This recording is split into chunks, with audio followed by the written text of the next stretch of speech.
We have had already 4 lectures on the League of Nations. Today we are going to have the final discussion on the League of Nations. Today's discussion will be on the theme of evaluation of the activities and achievements of League of Nations. To introduce, the end of the First World War with the signing of Treaty of Versailles was a landmark in the history of international relations.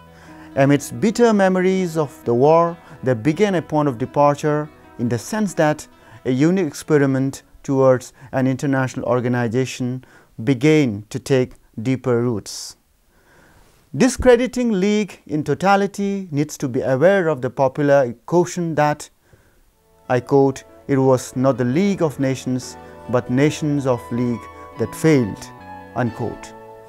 It would not be wrong to argue that the conceptualization of League itself was a great achievement as far as international peace was concerned. The establishment of League not only expressed world's growing concern to avoid wars, secure peace and justice, but also to protect the rights of minorities. Friends, today let us discuss the achievements of League in the context of settling rights of the minorities.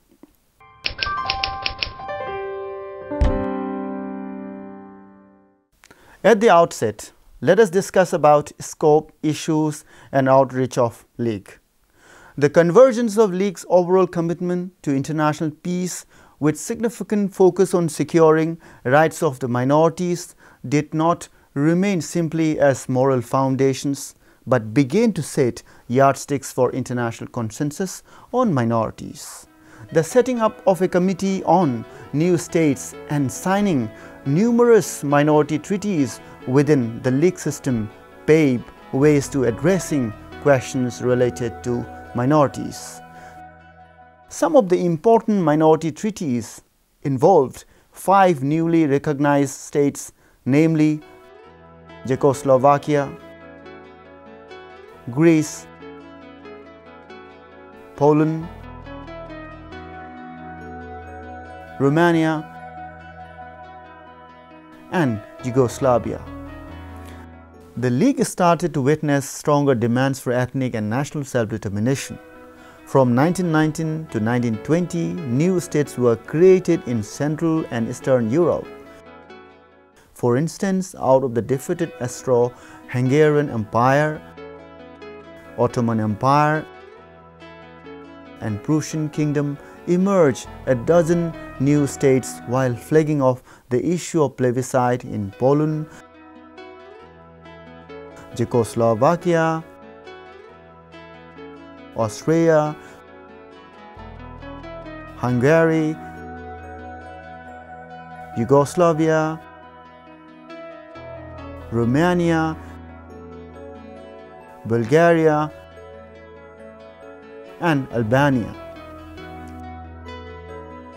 In this way, the idea of being sovereign began to manifest discourses of minority rights all over the world. The urgency to address minority rights was heightened with the large-scale displacement, dates, and redrawing of political boundaries as a result of the 1914 war.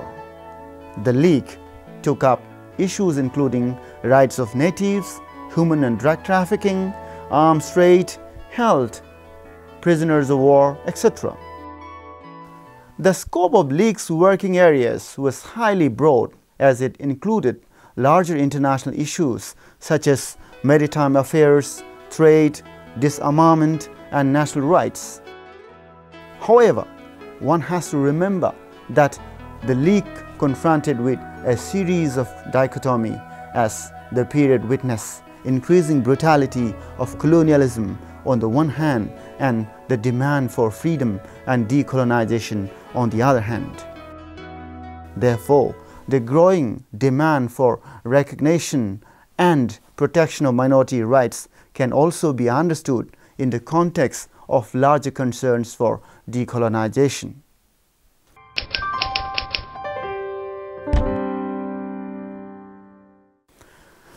Friends, let us also discuss about the intervention and success stories of League here. The formation of League led to increasing interventions and activities with regard to the settlement and negotiation of minority rights. The impact was so extensive that it resulted in the redrawing of Russian Empire, as seen in the case of emergence of Estonia,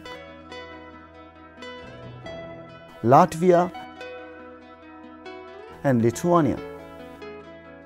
To cite a few important cases of League's role, the following section discusses the success stories regarding the League's role. First, Schleswig and U2M4 Re. One of the initial interventions of the League was the case of self-determination of Schleswig. Flagging off a plebiscite issue, the people of Schleswig, which was in the then Denmark, used the petition provisions to redraw its boundaries. In an attempt to resolve the border issue, a plebiscite was conducted in February 1920. 75% of the North Schleswig population voted to return to Denmark, while 80% in the middle zone of Schleswig voted to remain with Germany. The German and the Danish government agreed to ensure civil, political and cultural rights to the minorities in this regard. Now let us also talk about Upper Silesia.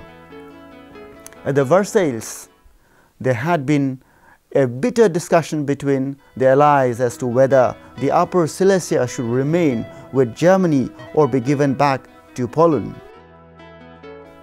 The ethnic Germans in Upper Silesia were apprehensive of coming under Poland's control.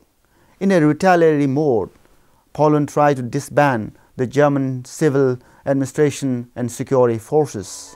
France and Poland sought to remove the right to vote of those born in the area but had moved away, while Britain and Germany insisted on its authority. The mineral-rich Upper Silesia was always a temptation for both Germany and Poland. In the same year, 1921, the League was equally successful in Upper Silesia. The Treaty of Versailles had given the people of Upper Silesia the right to have a referendum whether they wanted to be part of Weimar Germany or part of Poland. In this referendum, 7 lakhs voted for Germany and 5 lakhs voted for Poland. The verdict resulted in rioting between those who expected Silesia to be part of Weimar Germany and those who sided with Poland on the other hand. In this regard, after an inquiry, the League decided to split Upper Silesia between Germany and Poland. In 1920, the League appointed an expert commission to resolve the matter. The commission allowed Germany to obtain 57% of Upper Silesia as a whole and 70% of the triangle, but 3/4 of the coal mines and iron ore reserves as well as most of the industrial undertakings went to Poland. The Commission recommended Germany and Poland to negotiate on several issues including protection of minorities, nationality and domicile, etc. Let us talk about the Aland Islands and Swedish in mainland Finland. The League of Nations was also involved with the resolution of a dispute between Sweden and Finland over the Aland Islands, an archipelago lying between Sweden and Finland, populated by some 20,000 people, mostly Swedish-speaking. The Council of the League set up a commission of inquiry which released its report in April 1921.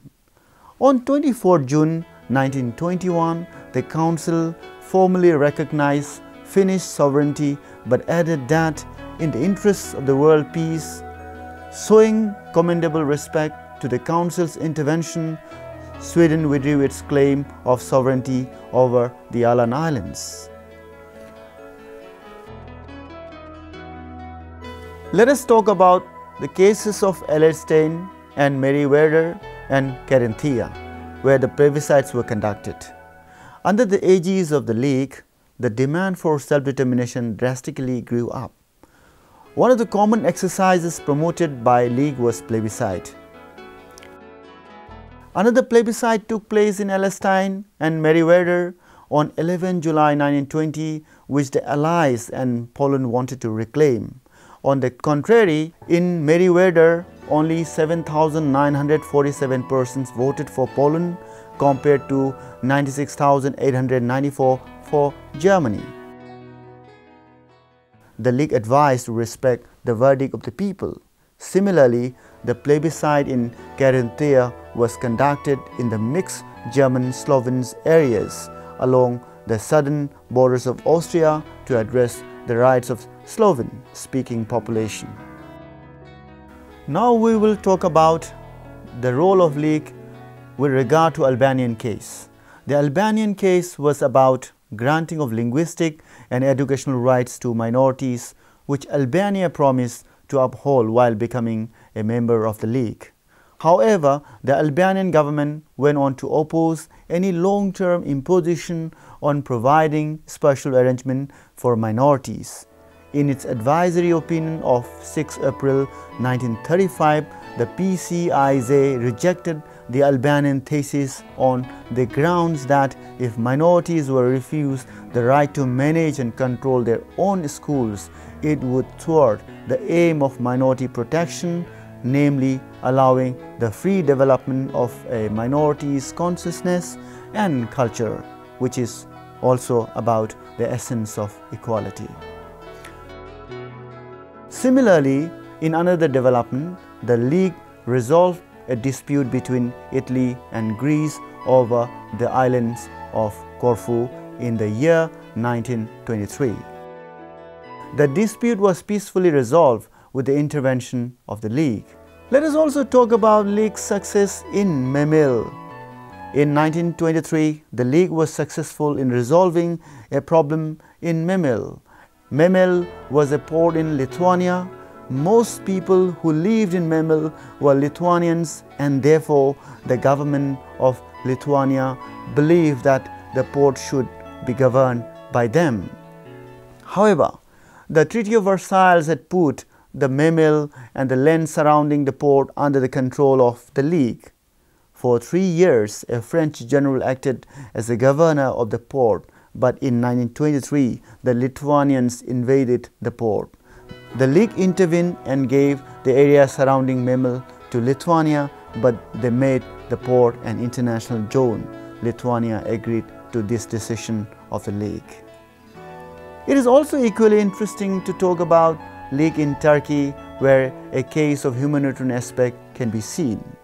In the same year, 1923, the League faced further problems in Turkey. The League failed to stop a bloody war in Turkey, but it did respond to humanitarian crises caused by this war. 140,000 refugees had been created by this war, with 80% of them being women and children. Typhoid, cholera were rampant. The League sent doctors from health organizations to check the spread of disease, and it spent £10 million on building farms, homes, etc. for the refugees. Money was also invested in seeds, wells, and digging tools, and by 1926, work was found for 6 lakhs people. In this regard, a member of the League called this work of the League as the greatest work of mercy which mankind has undertaken.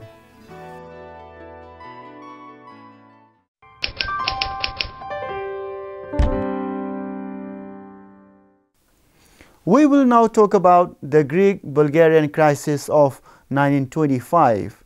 The Greek-Bulgarian crisis of 1925 was a characteristic example of a border conflict. The murder of a Greek captain and 2 soldiers induced dictator Theodoros Pangalos to order an incursion into the Bulgarian territory. Undoubtedly, the relations between Greece and Bulgaria had been strained since the start of the 20th century, and there had been several felicitous and unfortunate moments based on the common factor of their activities over Macedonian issue. The incorporation of southern Macedonia within Greek national boundaries did not completely quash Bulgarian aspirations. The intervention of the League of Nations prevented escalation of the clash. The instruments of international organizations, after an on-the-spot investigation, decided the level of reparations. The conflict ended peacefully, but the settlement did not suffice to convince the weaker countries of Europe about the overall effectiveness and impartiality of the League of Nations. The League then sent experts to the area and decided that Greece was to blame and fined her £45,000. Both nations accepted the decision of the League.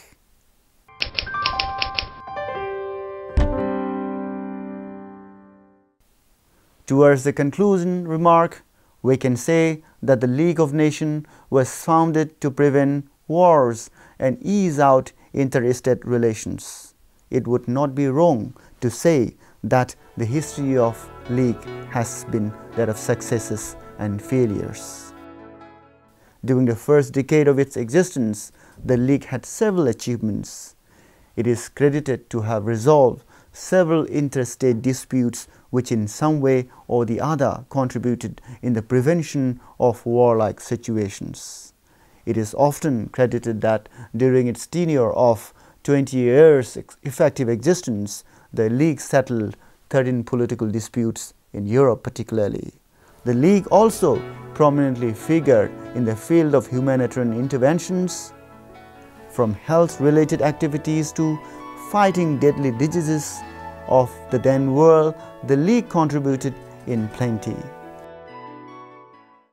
The League of Nations not only work on minority rights and settlement of interstate issues, but also successfully intervene on preventing and curing deadly diseases like malaria, cancer, syphilis, TB, and others. The League also initiated agreements on states' responsibility on controlling sales and production of drugs in 1925. It also established another committee called Permanent Committee on Arts and Letters, which aimed at conserving masterpieces of arts and letters, while at the same time promoting intellectual properties and cooperation. Another significant achievement of the League was its distinctive contribution on labor rights, which finally led to the conceptualization of International Labour Organization and subsequent mediation of interstate conflicts, along with the repatriation of 4 lakh prisoners of war in the post-World War I times.